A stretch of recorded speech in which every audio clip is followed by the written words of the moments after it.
পটুয়াখালীর গলাচিপায় সমলয় পদ্ধতিতে ধান চাষাবাদের কার্যক্রমের শুভ উদ্বোধন করা হয়েছে।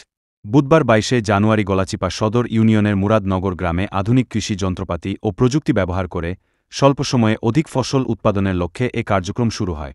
রবি ২০২৪-২৫ অর্থবছরের কৃষি প্রণোদনা কর্মসূচির আওতায় ৫০ জন কৃষকের ৫০ একর জমিতে হাইব্রিড ধান ৯২ জাতের ধান চাষাবাদের জন্য প্রদর্শনী চারা রোপণের মাধ্যমে এ কার্যক্রমের উদ্বোধন করা হয়।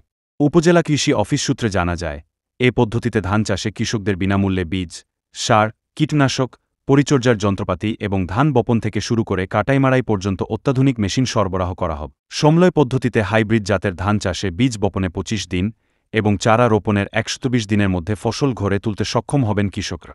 উপজেলা কৃষি সম্প্রসারণ অধিদপ্তরের আয়োজনে অনুষ্ঠিত এ উদ্বোধনী অনুষ্ঠানে গলাচিপা উপজেলা নির্বাহী অফিসার মিজানুর রহমানের সভাপতিত্বে প্রধান অতিথি হিসেবে বক্তব্য রাখেন পটুয়াখালী জেলা প্রশাসক আবু হাসনাত মোহাম্মদ আরেফি। অনুষ্ঠানে বিশেষ অতিথি হিসেবে উপস্থিত ছিলেন কৃষি সম্প্রসারণ অধিদপ্তর খামারবাড়ি, পটুয়াখালীর উপপরিচালক কৃষিবিদ মোহাম্মদ নজরুল ইসলাম, কৃষি সম্প্রসারণ অধিদপ্তরের জেলা প্রশিক্ষণ অফিসার কৃষিবিদ খায়রুল ইসলাম মল্লিক, সহকারী কমিশনার, ভূমি, নাসিম রেজা এবং গলাচিপা সদর ইউনিয়ন পরিষদের চেয়ারম্যান জাহাঙ্গীর হোসেন টুটু। অনুষ্ঠানে আরও উপস্থিত ছিলেন বিভিন্ন অঙ্গসংগঠনের নেতৃস্থানীয় ব্যক্তিবর্গ, ইলেকট্রনিক ও প্রিন্ট মিডিয়ার সাংবাদিকবৃন্দ এবং স্থানীয় কৃষক ও কিষানীরা। অনুষ্ঠানের আয়োজক ও পরিচালনায় ছিলেন গলাচিপা উপজেলা কৃষি অফিসার কৃষিবিদ আরজু আক্তা।